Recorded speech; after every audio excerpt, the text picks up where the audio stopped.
This is the X-Zone Broadcast Network, broadcasting worldwide on broadcast affiliates and satellite program providers, including CNN Broadcast Network, Sirius Satellite Network, Star Media, Good News Radio Network, Angel Broadcast Network, Wiki Broadcast Network, and WPBN TV. For more information on the X-Zone Broadcast Network, visit us at www.xzbn.net.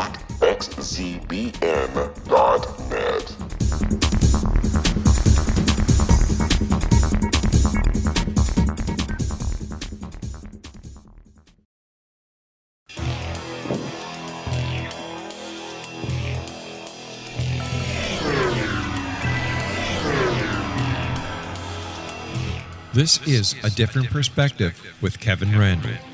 A retired U.S. Lieutenant Colonel, Kevin Randle has been studying UFOs for nearly 50 years. Kevin has investigated some of the most famous UFO cases in the world and has been consulted for dozens of documentaries about UFOs. Considered one of the leading experts into the Roswell UFO crash of 1947, Kevin has written more than 25 books about UFOs, including the recently published Roswell in the 21st Century. Now, here's the host of A Different Perspective, Kevin Randle.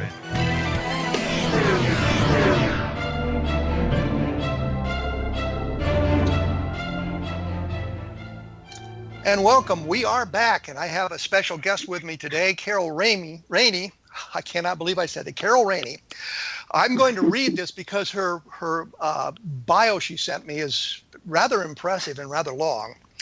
Carol Rainey is a writer and a filmmaker who has produced, written, and directed award-winning PBS and independent documentaries on medicine and science. She was awarded grant funding for 15 documentary films from the National Institutes of Health. Once the films were complete, Rainey developed marketing and distribution strategies for the new products. Her narrative short film, Momma Gets Her Ready, won a National Endowment for the Arts Regional Fellowship and toured European museums with Los Angeles contemporary exhibits. She was married to the basically world-famous artist and the UFO researcher Budd Hopkins from 1996 to 2006. She co-authored with him the nonfiction book Sight Unseen: Science, UFOs and Transgenic Beings. In Sight Unseen, paranormal experience is used as an entree into the complex and startling breakthroughs in such fields as transgenics, bioengin-eering, neurobiology, and quantum physics. Rainey was was a featured speaker at the Cosmos and Consciousness 4 in 2008 and at the International UFO Congress in 2004. And she has appeared in radio satellite tours on Westwood Run and ABC Radio. She lives in Brooklyn, New York. She brings to the table insight into the abduction phenomenon that she studied with Budd Hopkins. She was producing a documentary film about his work, and so she knows an awful lot about UFO abductions.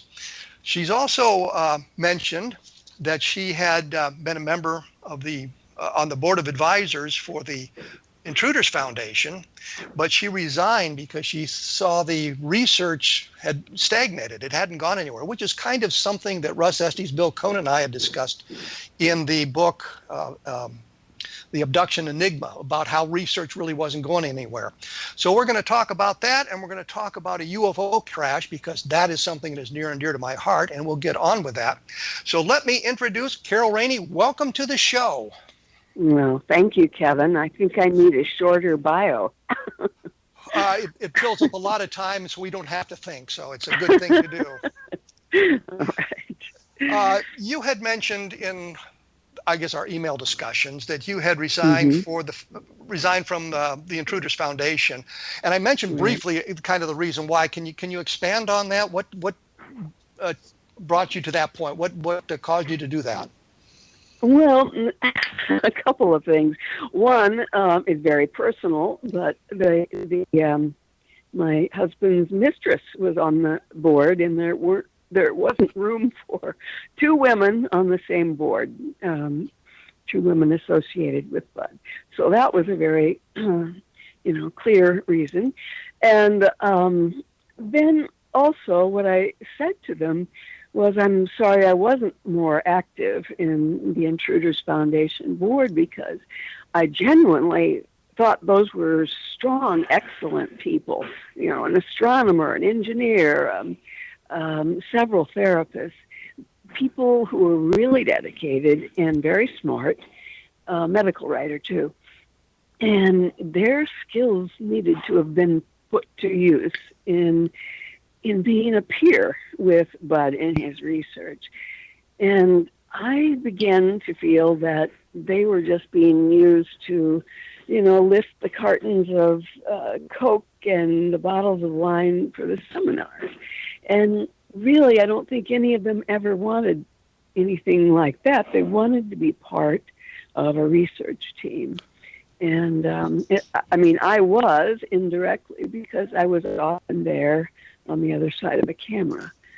But I told them, I think in the beginning I was very active and supportive in Intruders Foundation activities. But as time went on, in our house it was UFOs 24/7, and there was just no juice left for anything else.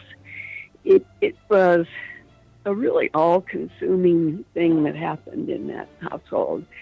And what I felt I needed to say to folks, not that they might have observed this themselves, I felt the field of UFO research in general was just repeating itself. It was stagnant.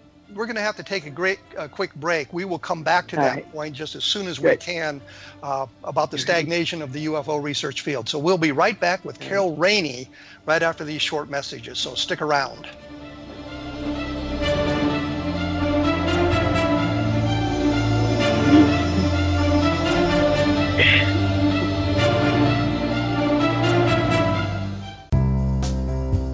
Gibbs A. Williams, Ph.D., is a practicing psychoanalyst, supervisor, researcher, and author in New York City. Much of his life has been dedicated to understanding nature and the uses of meaningful coincidences or synchronicities. His radical and original non-Jungian, non-mystical, non-magical theory of synchronicities illuminates much of the fog surrounding this challenging and perplexing topic. His ideas and manners are fresh, presented in a style that is both entertaining and highly informative. He is also an expert on crisis intervention, specially focused on violence reduction for the police and citizens, mastering anxiety, frustration, and stress without the use of medication, and effectively preventing and treating heroin addiction. Dr. Williams can be contacted at his email address at gwwilliamsny11@aol.com or visit his website at www.drgibbswilliams.com.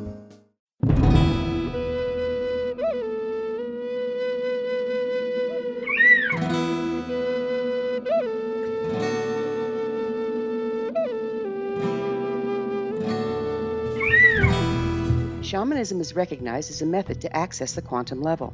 Mastery of shamanic skills puts spiritual information and healing power into your hands. Path Home Shamanic Art School, a bonded Colorado certified occupational school, has met rigorous state standards, ensuring its director and instructors have the qualifications to teach the shamanic arts. Path Home offers its certification program in blocks of study. Block 1, a 5-day intensive, will be held in the beautiful mountain town of Coaldale, Colorado, October 13th through 18th. Registration deadline is September 12th. Experience journey trance, power animals, helping spirits, sacred space, and life purpose. Come discover your power. Join me, Gwilda Wiyaka, in the magical world of shamanism. Call 303-775-3431 or visit findyourpathhome.com.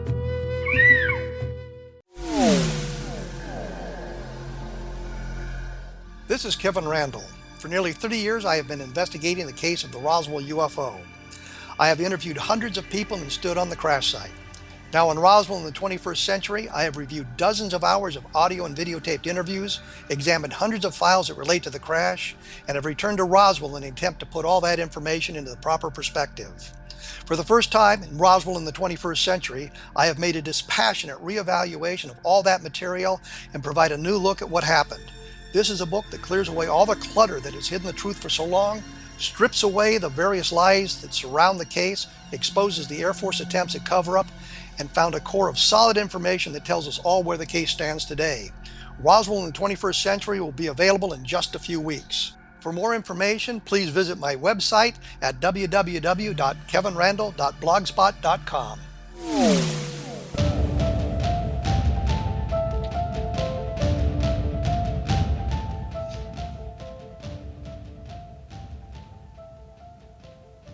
We are back with Carol Rainey, who was a member of the Intruders Foundation, who's been doing abduction research for many years, or had done abduction research for many years. You can find her at www.carolrainey, and that's Rainey, carolrainey.com, if you want to know more about her work and what she has done. When we left, we were kind of talking about the stagnation of abduction research, and I think all UFO research in general, a topic that I've touched on in other places and other times. Carol, what exactly did you see as the problem with the abduction research? Where was it stagnating? It hadn't grown into any better way of doing research. It was just the same stories were told over and over. As people came into the living room and sat down and did the intake interview with Budd, I'd hear the same stories over and over, and just the names, the dates, and the places changed. So it really wasn't that fascinating after a while. You're kind of rolling your eyes a little bit and feeling restless. But, if I felt that the methods of measuring and quantifying information were getting better, I might have stuck around. But nothing like that has been put in place to my knowledge. It might have changed. I am not, firmly in the middle of the UFO community anymore. So I don't know. Somebody may have done that. When you say you were hearing the same stories over and over again, did you get a feeling that they were concocted in some way, that while the person might truly believe what he or she was saying, that the story wasn't really based in reality? Yes, several times. One was with two witnesses, alleged witnesses, 22 and 23, to the Linda Cortila case. One of them, as I was taping, just said to Budd, it was only when he read Witness. Now, this was 12 years after the event happened. He said he read Witness, and all of his memories came rushing back. And then he just parroted the book back to Budd. And that person then got later put up on the podium at an Intruders Foundation event where people paid, I forget, $25 or something to come in. And I just thought that I was just overwhelmed by that. People shouldn't have to pay for charlatans, basically. And there was another one along those lines. But, almost everybody who came in carrying either a Dave Jacobs book or one of Budd's books under their arm. So they came in pretty well established in knowing the right answers to how they should be feeling about all this. And, well, when you say right answers, I'm struck by something that John Mack had said. He said it to Russ Estes and Bill Cohn on videotape, and he said it to Bryant in his book on Close Encounters of the Fourth Kind, which he was struck by sort of a marrying of the abductee to the researcher. In other words, if they believed in cold calculating aliens, they ended up with Budd Hopkins. If they believed with aliens in the Eastern philosophy, they ended up with John Mack. And if they were hybrid invaders, they ended up with David Jacobs, which would suggest that there's an implantation of the belief structure of the researcher in that specific abductees. Is that kind of what you're saying? Absolutely. I have an audio taped support group session, the first one I was ever at, and I was really disconcerted by the way it was run. Now, remember that I was coming from close to 4 years of working with a rather large institute of many epidemiologists. And the money came from the National Institutes of Health. So I got very familiar with the way that research was set up. And that includes the way you set up support groups to gain information on how regular people feel about something, or how they're eating, or how they're, weighing themselves. But there's a protocol for that. And the first thing is, do not talk. You do not tell the participants of the support group what it is that you want them to say. And it has to be as pristine an environment as possible. But what would happen in the support groups that Budd did is he would ask a question, and then he would immediately jump in totally full of energy and enthusiasm, which is why he was a really sweet, infectious guy. I mean, his energy was infectious. It was wonderful. But so he'd jump in to answering the question by telling the people at the support group, whether it was, 25 or so people it might be, but he would tell them about a case that he was really interested in right now. And it sort of set the stage for what people would then be rewarded by feeding to him. Well, when the people came in to these to be interviewed by Budd, whether it was in a support group or individually, you said a lot of them had read Intruders. Is that suggesting they were sort of primed into specific philosophy, or they believed they had been abducted and they just wanted Budd to validate what they believed, or were they truly concerned about some aspect of their life that was maybe going awry and thought this might be an answer? I would say the latter most often. People would come because what they're reading or seeing on television suggests that whatever it is that's bothering them, the inability to have a relationship, or inability to hold down a job, or why you're scared of clowns, or why you never go to the dentist. There was some element of disruption in normal life that they thought maybe the alien abduction phenomenon might explain. So they were looking for a specific answer, which was alien abduction explains my problems in life. Yes, often. Not always, but certainly often. Did they come in with their stories set in their minds, or were they sort of dug out through hypnosis? Was there anybody that had a clear, vivid memory of the abduction phenomena that did not require hypnotic regression to lead them into that place? I only recall one or two people who felt that what they were talking to Budd about was all recovered consciously. It was almost always under hypnosis. When Linda Cortila told me on camera that 85% of her memories were recovered under hypnosis, I remember this was the first year I'm involved in this, right? So I just remember thinking, oh my God, that's not a good answer. That's not good. And, in fact, it turned out, in my way of thinking, to be really unfortunate that is how she got her material. Well, Budd, I think, originally used somebody else to conduct the hypnotic regression sessions, but then he began conducting them himself. So what sort of training did he have to do to perform hypnotic regressions? I think observation of 2, maybe 3 different psychologists and or psychiatrists. He did observe for several years. But I will say this, I think Budd was a really terrific hypnotist.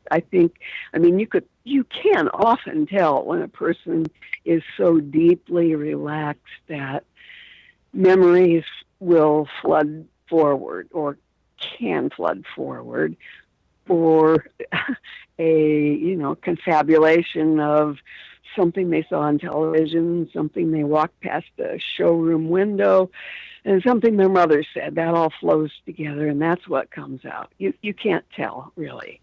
But he was very good at getting people down into that deep level where they almost sounded drunk. There was a slurring of the speech and a slowness, and people really were turning their. It's a little bit like if you go into a virtual reality headset, you end up turning your body this way and that and peering forward and looking down at your feet because you think something's coming. Well, people who are deeply in a trance will do a lot of that. And to me, that was interesting that I could see that happen. Did you get a feeling that Budd, when he was conducting the hypnotic regression sessions, you get a feeling that he was kind of leading the people into where he wanted them to go as opposed to just gathering the information? Yes, it's a complex question. It is, because I absolutely won't say that that's what he did in every occasion. But there were some pretty egregious errors of leading that are hard to let go. And one I wrote about, posted fairly recently on Jack Brewer's blog. It was the Budd's hypnosis with briefly a very famous singer who had a brain damaged and very deformed daughter. And the woman, when we went to visit her, said that the girl was having all of her 24 dysmorphologies were being reversed. And I'm thinking, oh no, that isn't medically possible. I mean, you can't reverse engineer a medical birth defect, but you can work with the problem, as in taking drugs to, lower the edema, or getting the person to exercise so if they can walk on their own. You can help with those handicaps. Was the singer the abductee, or was the daughter abductee, yes, or were both of them? No, it was a singer. And I'd been speaking with a member of the Intruders Foundation one day when something really embarrassing happened at home. I think several guys had been looking for a place to hide a birthday present for Budd, and they slipped into the pottery room of the woman who shared the house with Budd up on the third floor. And they had knocked a really, really heavy firing kiln off its base. And it would take some strength to do that. So the woman called us and was really upset and said she didn't know what was going on. And all of the board is sitting there, as Budd gets this call. And he stops and he gets really quiet, and everybody gets quiet too, because Budd is not often really quiet. So there's something happening. So everybody gets quiet. Let me break in here, because we're going to have to take a quick break. Oh dear. But okay. We'll come back to that as soon as we get back. Right. You can find Carol Rainey's website at www.carolrainey.com, and we'll be back talking about abductions and the UFO crash in Santa Rosa right after these quick messages. With this Did quick you know break. that when you're on the road with limited data or Wi-Fi, you can still listen to the X-Zone Radio Show with Rob McConnell, The Science of Magic with Gwilda Wiyaka, High Tech with Corey Kay, and every minute of the 24/7, 365 programming of the X-Zone Broadcast Network by calling 712-432-9459, courtesy of TalkStream Live. No smartphone, app, or internet needed. It saves your data plan, and it's free if you have unlimited minutes. Call 712-432-9459 to listen on any phone, anytime, anywhere. Remember, 712-432-9459 for the best of paranormal, new age, thought-provoking, sci-fi radio programming 24/7, 365.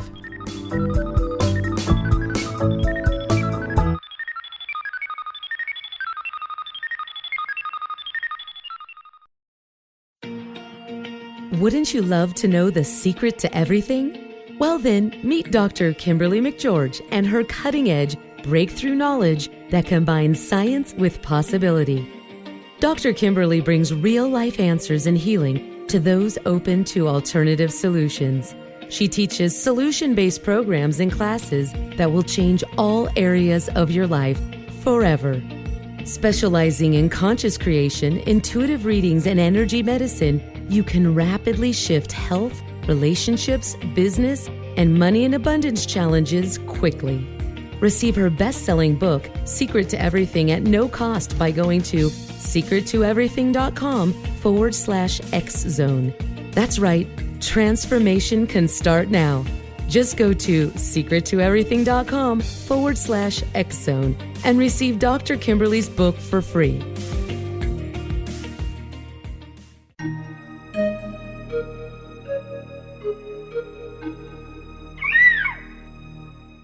While science pursues fact, magic accesses the quantum level, bridging random facts to form truth. As long as science and magic remain separate and polarized, the truth cannot be known. I'm Gwilda Wiyaka. Join me on the Science of Magic radio program, dedicated to unification and evolution of consciousness. During each episode, I'll be speaking with experienced and respected scientists and mystics. From astrologers to astronomers, from medical doctors to shaman, the scientific method to dowsing and intuition, we'll weave together information from seemingly divergent practices to promote unity and enlightenment. Join me, Gwilda Wiyaka, and the Science of Magic right here on the Mutual Broadcast Network. For more information, visit www.thescienceofmagic.net.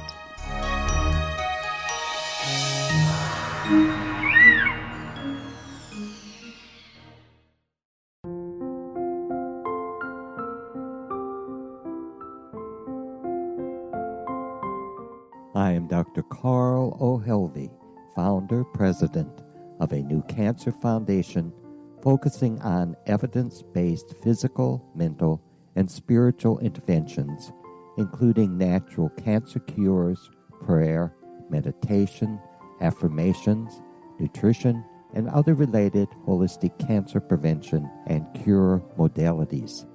These are used in cancer education, research, and financing care. I ask for your help to continue this important work by donating at www.holisticcancerfoundation.com.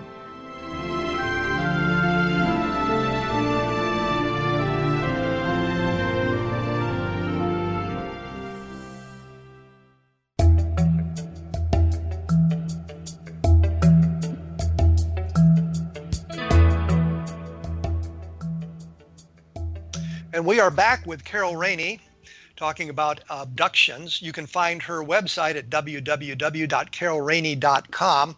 And when we took our break there, we were talking about three burly guys trying to hide a birthday present for Budd Hopkins in the home of the woman who had been abducted. And they knocked her kiln off center, or off kilter, you might say. So Budd was upset about this. Well, he got a phone call from the woman we shared the house with, and she was upset, saying, "How did my kiln get moved?" And he was sitting in the middle of, all the board members were around, and he got really quiet, and everyone listened, and he said, "The aliens did it." And he said they did that to show that they are present while you people are sitting here. And I remember feeling mortified. And I didn't know who had moved the kiln at that point, but it just seemed way too pat an answer. So after the meeting was over, I spoke to one of the board members and I said, "Oh, what do you think was going on there?" And he said, "Well, clearly, Bud is way too credulous to be doing this kind of research. He said, what I want to know is, was he always like this, or is this something that's come upon him in his later years? And I said, well, I can't tell you that because I was not there in the beginning. And so, I forgot to tell you an important part, is that sometime after Bud said the aliens did this to show their presence in the house, a few minutes later, two of the guys spoke up and said, sorry, I just need to correct you on this. We think we knocked the kiln off. We were hiding your birthday gift in it. So that's when.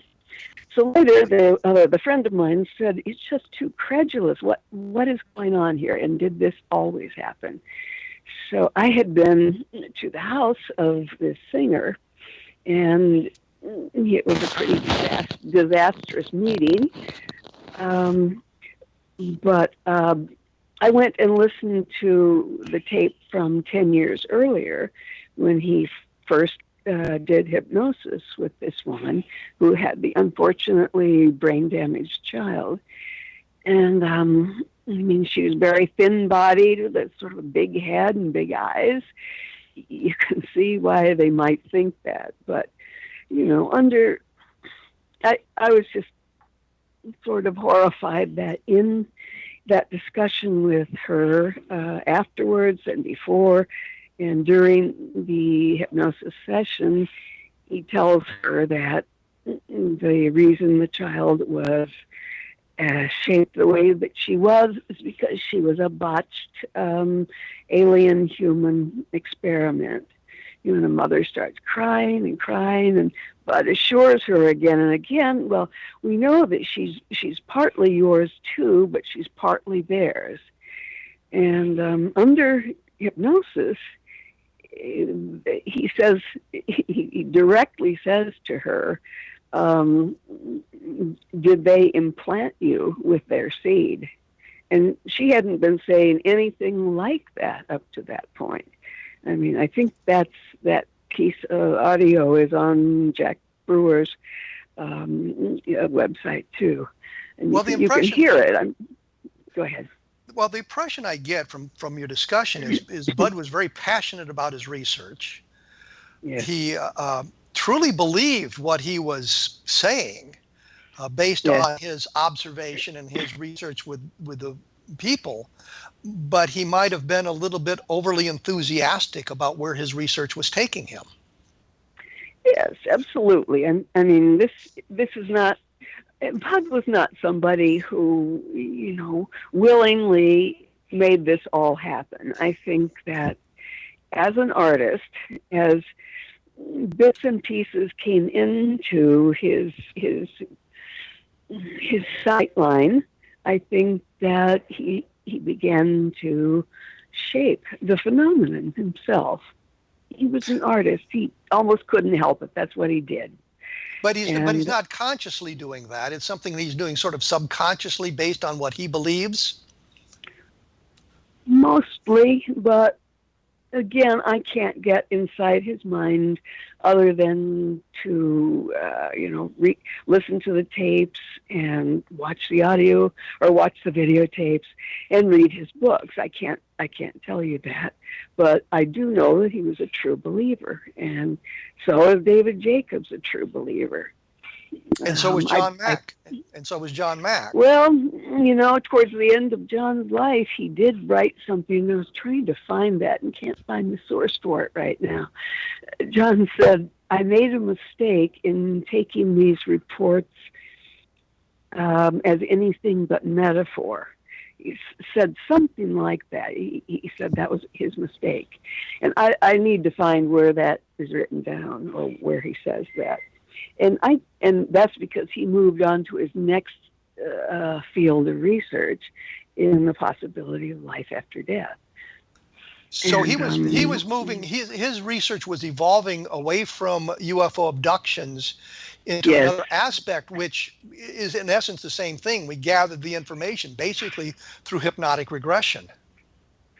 Well, he hadn't gotten that far. This was his first, and the odd thing is, I had called him just to catch up that summer in 2004, and called him as he was packing to leave for London to meet up with a woman there who's very famous in these circles for her. She can communicate with her husband who died many years earlier, helps other people get in touch with people who died. Now, I don't want to make any judgments about this because I don't know enough about it, but that's where John was going to either stay with this woman or learn something from her. And he was at the very beginning of his research in this field. And he told me that this was his next new adventure. And I started laughing and I said, "Oh, John, you're going to be as screwed with that field as you were with UFOs." And he laughed too. And he said, "Well, stay tuned. I'll let you know what I find out when I get back." And of course, we all know he didn't get back. Well, this kind of brings a question to mind. Is John Mack, did he come into the field? He was invited into the field by Budd. Is that correct? Yes. Yes, but it was he was recommended by a mutual friend that he should look into this. And I think Budd handed him a stack of unopened letters. And John just opened them and that's a pretty random suitable way for him to get knowledgeable about it, to see what people are sending him, and to just give him, letters taken at random, basically. And that gives you a pretty good cross-section of people's concerns. And as he read letter after letter, and I'm sure he also met several of people who worked with Budd, he said that these people are not insane, which I totally agree with. And he said I didn't know what was happening, and he needed to follow it up. And then he began to look into it himself. John Mack said something that I thought was very interesting. He said that this, being an abductee, is not a group that somebody wants to join, a club nobody wants to join. And in the research that I had done with Russ Estes and Bill Cohn, it seemed to be that this was a club that people were clamoring to join, because it gave them a sense of purpose. It gave them access to another group of people who had similar belief structures, who had similar experiences, and it gave them sort of an identity that they may not have had up until that point. Is that something that you had observed? Absolutely. And I think even I would say this, that phrase that John used was probably near the beginning of his getting started in this field. This is a club nobody would want to belong to. He literally repeated Budd's most common, his mantra, and he would speak it from podiums all around the world.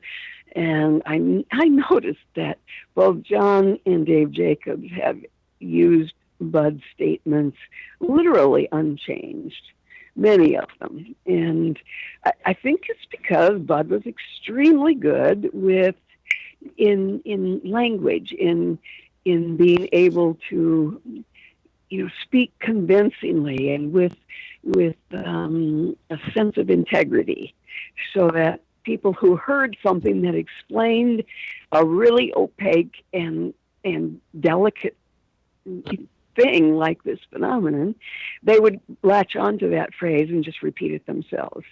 So I think that actually came from Budd. I heard John Mack say it a couple of times. I don't know where it originated, but it struck me, and it was something that, as I said, we were doing our research.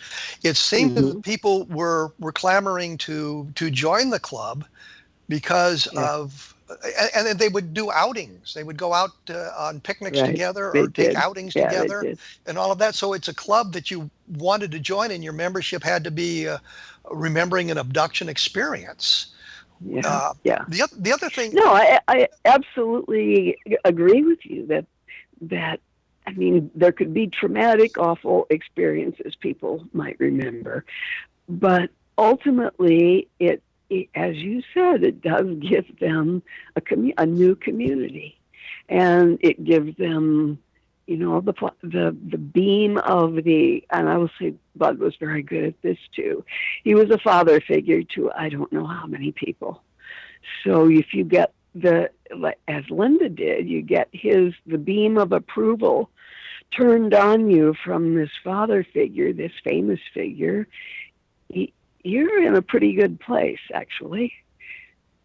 So he was a very charismatic man. Absolutely. And spoke with a sincerity that people just seem to latch onto and accept. Yeah. Yes. So he also, Absolutely. and he was responsible for actually bringing the abduction phenomena to the forefront, because people had talked about it prior to Budd Hopkins and Intruders, Right. but it never got Right. the traction that came with Budd Hopkins. Right.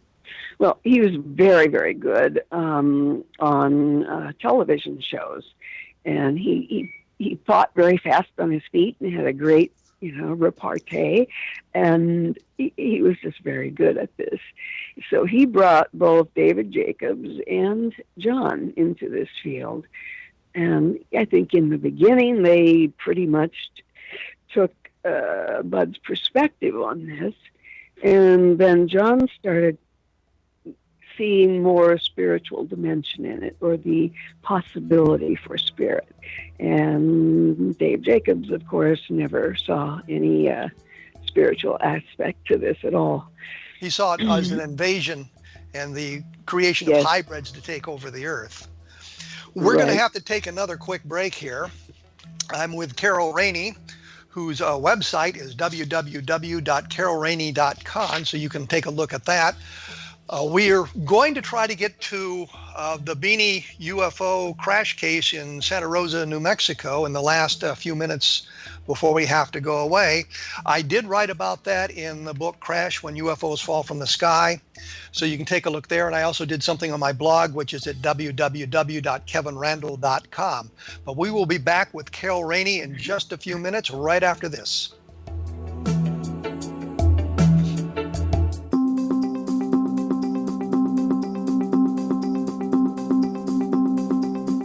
As host of Dialogue with Divinity, I am thrilled to join the X-Zone Broadcast Network and their growing number of affiliates.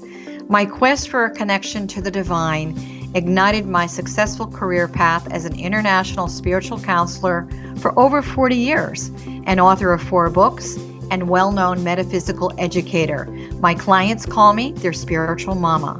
So my job is to offer you a radio show to help you grow spiritually with wisdom and get specific tools from guests who are experts in their field. Tune in to Dialogue with Divinity and be part of the conversation with Spirit. My goal, your happy soul. For more information, please visit my website at johannacarroll.com.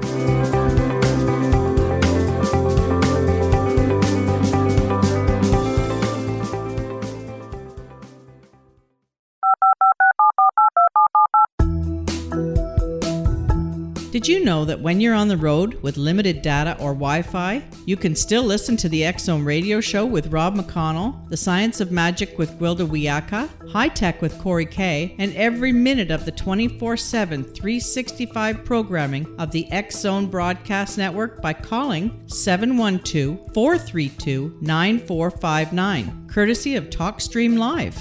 No smartphone, app, or internet needed. It saves your data plan, and it's free if you have unlimited minutes. Call 712-432-9459 to listen on any phone, anytime, anywhere. Remember, 712-432-9459 for the best of paranormal, new age, thought-provoking, sci-fi radio programming 24/7, 365.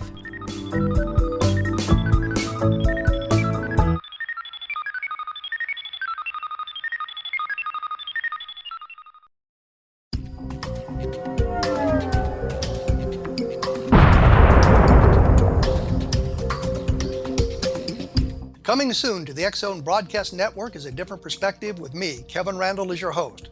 We'll be taking a close look at what is happening in the world of UFOs today with side trips into the paranormal. Guests will range from those who are household names to those who have a different perspective on a variety of topics. No topic will be taboo, but there will be tough questions asked as we all search for the truth about UFOs, the paranormal, and those things that excite us. Sometimes we'll agree with a guest and sometimes we won't, but we'll try to keep the program topical. For those of you who would like to read, be sure to visit www.kevinrandle.blogspot.com and remember to listen to the other fine programs on the X Zone Broadcast Network at www.xzbn.net.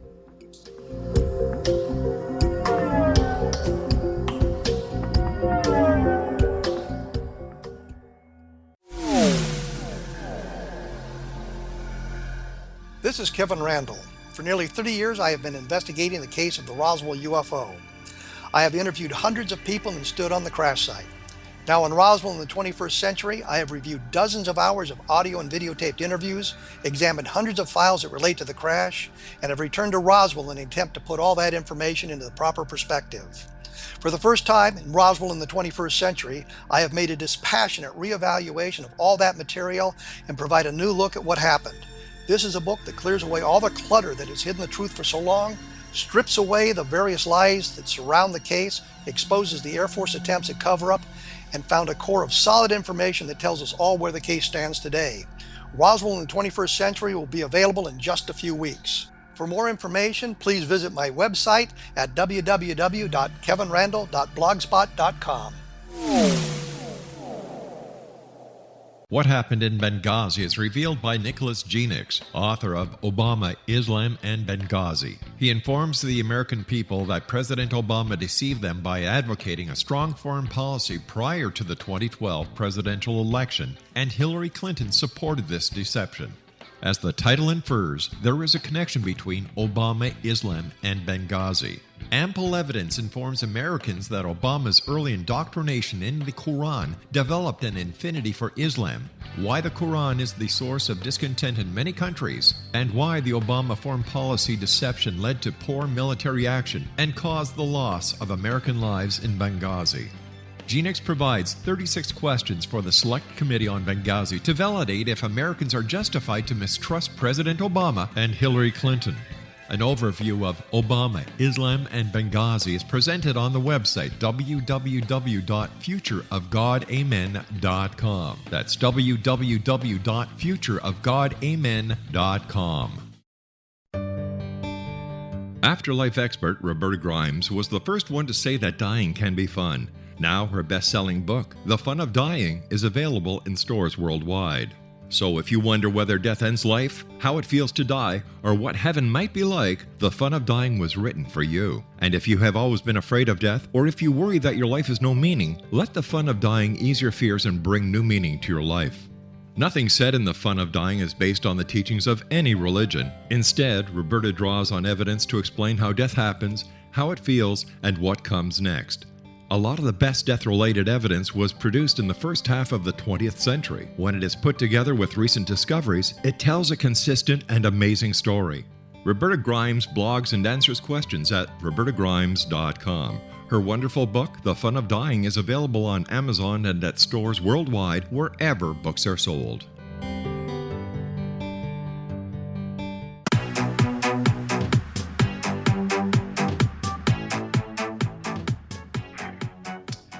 We are back with Carol Rainey. We've taken up more time talking about abductions than I wanted to. I wanted to get to this UFO crash in Santa Rosa, California, Santa Rosa, New Mexico, that Budd had investigated. Can you set that up a little bit for us quickly, Carol? Sure. I'll tell you when I came into it. It was in 1997. But it told me about this very folksy woman who was reporting and giving all kinds of names associated with it, that she'd been riding shotgun in a homemade ambulance, and they rushed out into the desert, and she saw some debris, and she saw several little bodies, and she said where their parents, and the state troopers who were on site said they don't have any parents.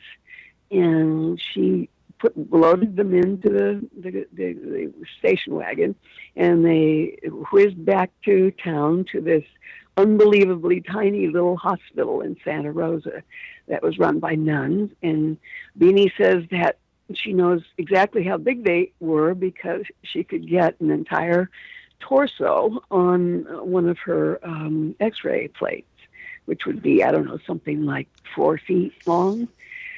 And she said then there was only the doctor who was there, and very, very shortly the Air Force came in. She called him a bird colonel. I don't know what that is. You might. That would be in 06. Oh, that would be in 06. Right. He one rank up from lieutenant colonel, one rank below brigadier general. I just throw that in. So she says that he stormed in, had people and a big truck outside, and he took everything, including her notes, including her x-rays. So basically there was nothing left to prove, this thing happened. But what she's saying is, what she's saying is this was an alien spacecraft crash, and they had recovered the bodies and some of the wreckage and taken it to the hospital in Santa Rosa, New Mexico. And there they had done some x-rays of the individuals. They have made whatever notes they would be required to make, and an Air Force officer came in and removed every trace of evidence from the event. Yes.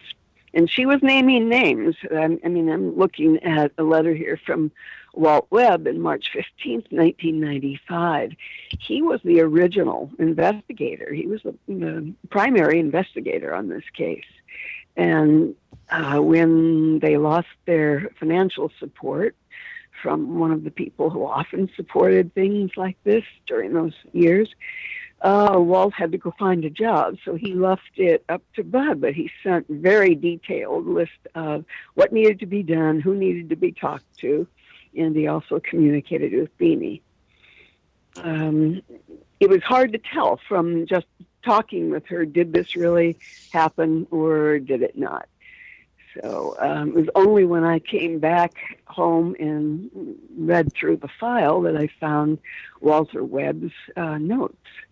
And he basically tells Budd, I'm very, very concerned about all the inconsistencies in Beanie's testimony. And here is a list of people that you and or Beanie need to contact, people she's mentioned. And I don't think they contacted any of them. I went with them in Santa Rosa to visit the widow of the ambulance driver. And I guess the ambulance driver kept a trip ticket and he could bill the U.S. government. And so Beanie she talked a lot. And, in this widow's home, she went on and on and on and on and on. And, she and Budd were trying to get this very elderly woman to say yes or no or to give some detail. And she said, I didn't pay any attention to the business. She said, I just didn't. And finally they got her to say that, she sort of remembers that her husband was upset because a trip ticket was taken, but she has no idea what year that was. So that's the only confirmation we have for that, other than Beanie's report. So the documentation that they were chasing, which would have been the trip ticket, they did not discover. Yes. They did not find it. And the elderly woman seemed to suggest that somebody might have come and gotten a trip ticket at some point, which really isn't much in the way of confirmation. No. She seemed as if she was. I guess I could post that on YouTube at some point. She seems to just be either wanting them to be quiet and go away, or she's being nice, but she also might remember something like that. She said she remembered that at one point her husband, the driver, was very upset about something. She didn't exactly attach, this trip ticket to Beanie's event. She couldn't do that. Well, you had said we don't know. You had said that there were a lot of names involved for confirmation. Yes. Was any of the witnesses followed up on? Could they find any of the witnesses? Was there any? I don't believe anyone was followed up on.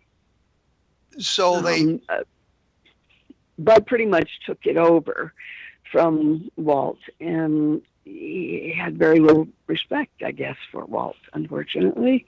And to my knowledge, he never called him and kept that spirit of co-investigators.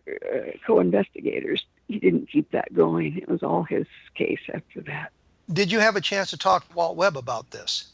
Yes, I did, several times. And what was Walt's impressions? He was angry. He said he didn't deserve to be treated with such disrespect. It made him seem like a goon who had no people skills and no ability to research. No, I was more looking for what was Walt's impression of the UFO case. I mean, he felt it was way too far out in terms of time. It was 30 years, and there's really only one eyewitness, Beanie, and she has about 4 or 5 different contradictions in different stories that she has told to people. And what I noticed when I was there is that she started to embroider around the edges of her story. Her older sister, she said, and I have this on camera too, her older sister was the nurse that Glenn Dennis ran into during the Roswell event. Oh, wait a minute. Let me get this straight. She is saying that Naomi Self, the non-existent witness from the Glenn Dennis nonsense, is a corroborative witness for this Santa Rosa story? Yes, but the sister is deceased, unfortunately. But we've managed to drag in the Roswell case now, right? And so it's Glenn Dennis's nurse she ran into, and yes. So she just threw that in, and then she talked about her own abduction, and I kind of looked over at Budd like, wait a minute, she never talked about being an abductee the last time we were here. So I don't know, I think she is gone now. We can't ask her anymore. But there was a lot of evidence that could have been followed up. There's a dispatcher's name. There are 2 state troopers' names. There's a sister, Assumpta, who was at the hospital, and another sister, and the Dominican headquarters in Grand Rapids was mentioned. Dr. Galvin was mentioned. Jimmy's warehouse was where they kept the car, and there might have been some witnesses there, or Jimmy's son might have talked. But when we boil it down to its essence, there's all this possibility of other corroborative witnesses, but none of them have been talked to. Not to my knowledge, no. So that's stuck. What made me upset. Yeah, I get that. I understand that. I'm feeling the same way. Well, I had made a short film out of it, and he went out on the road using that as his what do they call it? His PowerPoint, in a way, to attract people to the story. But when I got in the folder and found Walt's notes to him, more than notes, long letters saying this witness, and that one, and I knew they hadn't been talked to, or they certainly weren't anywhere that I'd been told. I said, how is this proof of a crashed saucer? Doesn't prove anything. But her case ends up in Ryan Wood's book about crashed saucers. So it becomes part of history. But it isn't. It's created history, and that is really annoying. I don't know how the UFO field is going to get itself into mainstream research that's respected if this kind of crap goes on. Well, we're going to have to end it here, I'm afraid, because we were just really out of time. This has been absolutely fascinating. I would like to have you back at some point, and we can maybe do a little bit longer program and go into some of these things a little bit deeper if you're willing to do so. Okay. But I can. I'm just absolutely fascinated by this whole thing, especially the way some of these things have collapsed. You can read more about or learn about Carol Rainey at www.carolrainey.com. And the case for the crash in Santa Rosa, I published a synopsis of it in April of 2011, I believe, that gives you some of the details of it. But just put Santa Rosa into the search engine and you'll get it. We will see you next time on A Different Perspective.